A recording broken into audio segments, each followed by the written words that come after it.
Nkuko musanzwe mubizi hano kuri Harvest tugira gahunda ya turibaza Bibiliya igasubiza, aho abakristo twibaza ibibazo Bibiliya igasubiza. Uyu munsi ikibazo dufite kirabaza kiti: ese ni ngombwa ko nongera kubatizwa mu mazi menshi narabatijwe Kugahanga? Ese kuba narizeye ntibihagije, ni ngombwa ko nongera kubatizwa bundi bushya? Reka twegere bamwe mu bakristo tubabaze uko babyumva cyangwa se uko babitekerezaho. Nkuko mubibona rero ahangaha tugeze ni mu biro bya comptable wacu. Comptable wiriwe neza? Yego neza. Dufite ibibazo rero abakristo bagenda bibaza cyane cyane ku kintu cy'umubatizo. Uyu munsi ikibazo dufite kikubaza ngo ese ni ngombwa ko umuntu yongera kubatizwa mu mazi menshi yarabatijwe Kugahanga? Ese wowe ubyumva uti ni ngombwa ko umuntu yakongera kubatizwa?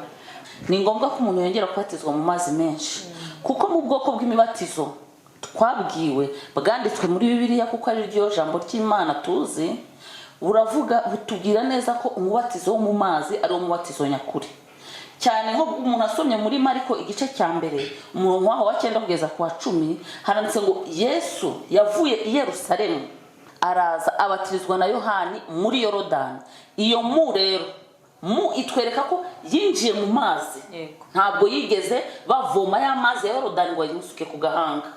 Ariyo mpamvu natwe tugomba kugira mu cya Kristo. Umukristo wakiriye Kristo akagendana na Kristo agakorera Kristo agomba kugira mu kirenge mu cya Kristo, nkuko nawe yinjiye mu mazi nawe akemera kibira muri ayo mazi. Yego. None se kuba umuntu yarizeye, ko twese tuzi ko kubatizwa bidakuraho ibyaha, kuba umuntu yarizeye ntibihagije, ni ngombwa ko yongera akabatizwa bundi bushya? Ko umuntu yarizeye, ntabwo kwizera gusa bihagije. Kuba warizeye hari intambwe ishobora kwerekana koko wizeye. Iyo ntambwe rero niyo yo kubatizwa mu mazi menshi. Dusomye rero muri Yohani igice cyaho cya 3 umurongo wa 5, Nikodemu ngo yasanze Yesu ari nijoro, aramubaza ngo mbese umuntu yakongera kubyarwa bwa kabiri? Aramubwira ati ndakwizeza ukuri yuko utabashije kubyarwa n'amazi n'umwuka agashobora kwinjira mu bwami bwo mu ijuru. Ubwo rero ni ngombwa yuko umuntu abatizwa nk'ikimenyetso cyerekana ko koko yizeye.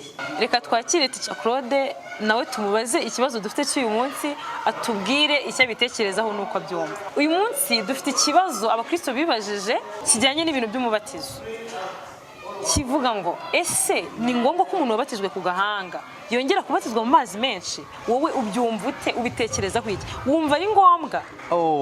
Uko mbitekereza ni ngombwa ko umuntu wabatijwe Kugahanga agomba kongera kubatizwa mu mazi menshi. Uko mbyumva rero twemera ko nk'umuntu wasomye Bibiliya umubatizo wemewe cyane ni uw'amazi menshi, kuko Kristo niwe cyitegererezo cya buri mukristo agomba kugera ikirenge mu cyande mu cya Kristo. Niyo mpamvu rero tugomba gukomeza umubatizo wa Kristo kuko niwe cyitegererezo cyacu nk'abakristo. Murakoze cyane. Murakoze. Ese noneho kuba umuntu yarizeye, kwizera kuba umuntu yarizeye ntibihagije? Ni ngombwa ko yongera akabatizwa bundi bushya? Ntago bihagije kuba umuntu yarizeye, agomba kongera kubatizwa bundi bushya kugira ngo wa mubano w'umuntu na Kristo ukomeze agende yumva ko neza ari kumwe nande, ari kumwe na Kristo. Ni nayo mpamvu rero umuntu wese agomba kwizera ariko akagera ikirenge muri Kristo Yesu. Teacher Ange, hano dufite ikibazo kibaza ngo ese ni ngombwa ko umuntu wabatijwe Kugahanga yongera akabatizwa mu mazi menshi? Dushingiye ku ijambo ry'Imana, ku bantu bemera Kristo twemera ko umubatizo wemewe ari ukubatizwa mu mazi menshi, kandi kuba twagera mu kirenge cya Kristo nanone tugomba gukora ikimenyetso nk'icyo yatugaragarije tubatizwa mu mazi menshi. Njye numva rero ko umuntu wabatijwe Kugahanga yabatizwa mu mazi menshi kugira nanone nawe agaragaze cya gikorwa Yesu yatweretse. None se kuba umuntu yarizeye ntibihagije? Ni ngombwa ko yongera akabatizwa bundi bushya? Yego, kwizera nibyo, ariko nanone kugira ngo tugaragaze ya shusho Yesu yatweretse kubatizwa mu mazi menshi, ni na ngombwa ko yongera kubatizwa mu mazi menshi. Tumaze kumva icyo abakristo bavuga ku kibazo cyabajijwe, reka twakire pasiteri atubwire icyo Bibiliya ibivugaho. Murakoze cyane, dushimiye mwese mwashubije kuri iki kibazo kibaza ngo mbese niba narabatijwe ku gahanga kandi nizera Yesu ni ngombwa kongera kubatizwa? Ni ikibazo cyiza cyane kuko ni ikibazo abantu benshi bibaza. Rero mwibuke mu nyigisho yo ku cyumweru gishize twabonye ngo umubatizo ni iki. Twabonye ko umubatizo bivuze kwibiza, bivuze gushyira mu mazi, kandi twabonye ko muri Yohana 3 usomye mu 23 kumanuka ko hagaragaza yuko Yohana yabatirizaga ahantu hari amazi menshi. Bibiliya umubatizo twabonye kubatizo yemera n'umubatizo mu mazi menshi, bivuze kwibiza mu mazi, bishushanya gupfana na Kristo no kuzukana nawe. Umubatizo wundi wose waba unyuranye n'uwo ntago waba umubatizo ushingiye kuri Bibiliya, cyane ko Harvest Bible Fellowship Rwanda turi itorero rigendera kuri Bibiliya, turi itorero rishingiye kuri Bibiliya. Ariko n'andi matorero yose avuga ko yemera Bibiliya nk'ukuri, Bibiliya nk'ijambo ry'Imana, yemera ko Yesu yabatijwe muri Yorodani ni mu mazi menshi, yemera ko umubatizo yewe n'abayahudi batemera Yesu mbere nabo bagiraga umubatizo wo kwinjiza abantu mu idini, nanone bibizaga abantu mu mazi. Kuko kwibiza mu mazi bivuze kuvuka ubwa kabiri, bivuze kubyarwa ubwa kabiri. Rero umuntu wabatijwe umubatizo wundi niyo waba warasutswe amazi ku gahanga, niyo warasizwe uko byarageze kose hatarimo kwibizwa mu mazi, uwo mubatizo ntabwo ari umubatizo ushingiye kuri Bibiliya, kuko Bibiliya yatweretse neza ko umubatizo yemera ari umubatizo mu mazi menshi. Urugero reka dusome Yohana 3, Yohana ibice bitatu, ubutumwa bwiza bwa Yohana ibice bitatu. Hari umugabo witwa Nikodemu wari umuhanga mu by'ijambo ry'Imana, ari umufarisayo, nabagira icyo kibazo, ariko arihisha ajya kubaza Yesu kuko yari afite isoni, avuga ati abantu nibambona nk'umuntu w'umuhanga barakeka ngo iki. Reka twumve ko Yesu yamusubije. Hariho umuntu, Yohana ibice bitatu, Yohana ubutumwa bwiza bwa Yohana ibice bitatu mereye ku murongo wa mbere. Hariho umuntu wo mu bafarisayo witwaga Nikodemu, umutware wo mu Bayuda. Uwo yasanze Yesu nijoro aramubwira ati, mwigisha, tuzi yuko uri umwigisha wavuye ku Mana, kuko ari nta bubasha gukora ibimenyetso ujya ukora keretse Imana iri kumwe nawe. Yesu aramusubiza ati, nukuri ndakubwira yuko umuntu utabyawe ubwa kabiri atabasha kubona ubwami bw'Imana. Nikodemu aramusubiza ati, mbese umuntu yabasha ate kubyarwa akuze? Yakongera agasubira mu nda ya nyina akabyarwa?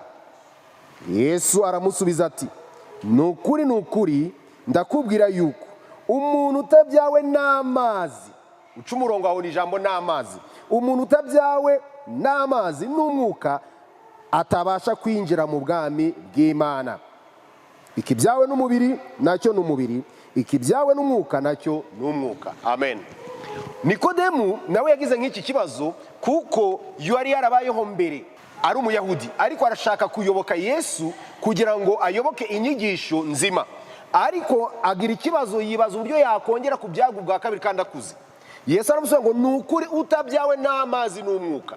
Aha niho nshaka kugira ngo uce umurongo yuko umubatizo warabatijwe wose hatarimo kubyarwa n'amazi, hatarimo kwibizwa, uwo mubatizo ntabwo ari umubatizo ushingiye kuri Bibiliya, ntabwo ari ukuvuka bwa kabiri. Kuko kubyarwa n'amazi nk'uko twabibonye, nawe ushaka ngo tubisubiremo, niba waracitswe n'inyigisho wongere urebe inyigisho yabanje ku cyumweru ibaza ngo umubatizo ni iki. Twabonye ko ni ukwiniza, ni ukwibiza mu mazi, ni ugupfana na Kristo, ni ukuzukana nawe. Ikindi twabonye ko umubatizo ni ubuhamya, ni testimony, ni uguhamya. Arimo Yesu yavuze ngo utamamye imbere y'abantu nanjye sinzamuhamya imbere ya Data. Ariyo mpamvu nubwo waba wizera Imana uyemera, birasaba ngo ubatizwe mu mazi menshi, ariko gusobanurwa gupfana na Kristo no kuzuka nawe, kandi guhamiriza abantu yuko wakiriye Yesu. Iyo wemeye Kristo mwami n'umukiza ukamwizera koko by'ukuri, ubihamya imbere y'abantu, ubwera ikirenge mu cye. Kugera ikirenge mu cya Yesu harimo gupfana nawe no kuzuka nawe mu rwego rwo kubatizwa, bishushanya gupfana na Kristo no kuzuka nawe mu mazi menshi. Rero bene Data, ntabwo ari uguca imanza. Ushobora kuba wizera Kristo, ushobora kuba umwemera, ariko ni igihe cyo guhamya, ukabihamya imbere y'abantu. Kuko utabyawe n'amazi bivuze ngo utimnitswe mu mazi, utibijwe mu mazi, ntabwo uwo muntu aba abatijwe umubatizo Bibiliya yemera. Ese niba narabatijwe ku gahanga biransaba kongera kubatizwa? Yego, kuko ni uguhamya, kuko ni ukugera ikirenge mu cya Kristo. Kandi Yesu aravuga ngo tumukurikire, twamagara gukurikira Yesu. Umubatizo wo ku gahanga nanone ni umubatizo washyizeho n'idini imyaka myinshi cyane, irenga 500 nyuma ya Yesu.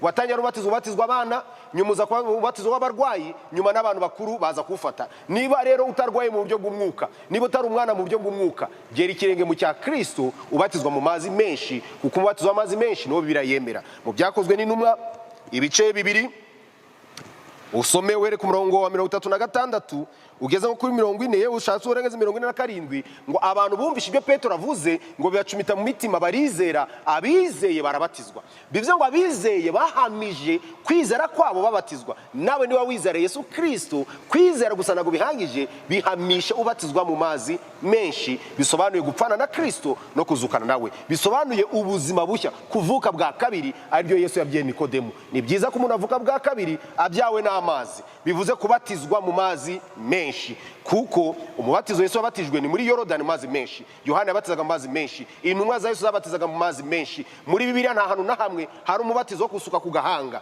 Rero niba wemera Bibiliya, batizwa mu mazi menshi, no mubatizo Bibiliya yemera. Yewe tuzareba no ku cyumweru gitaha uburyo n'umuntu wabatijwe mu mazi menshi ashobora kongera kubatizwa nanone mu mazi menshi, igihe wenda uwo mubatizo yaba yarabatijwe nanone wabuhabanye n'ijambo ry'Imana. Imana ibahe umugisha, murakoze. Ni ngombwa ko niyo waba warabatijwe ku gahanga, wizera Yesu, ko ubatizwa mu mazi menshi, ugahamya ukupfanye na Kristo, uzukanye nawe, kuvutse ubwa kabiri. Niwo mubatizo Bibiliya yemera, kandi twemera ijambo ry'Imana ko ari ukuri. Niba nawe wizera Yesu, kora ibyo Yesu yakoze. Yesu yabatijwe mu mazi menshi, nawe gera ikirenge cyiwe ubatizwa mu mazi menshi. Ntago Yesu bamusutse amazi ku gahanga. Yewe n'abemera umubatizo wo mu gahanga uyu munsi ugane nabo bakwebwira ko Yesu atabatijwe ku gahanga, ahubwo yabatijwe muri Yorodani mu mazi menshi. Imana iguhe umugisha, murakoze. Tuzasubira ku cyumweru gitaha.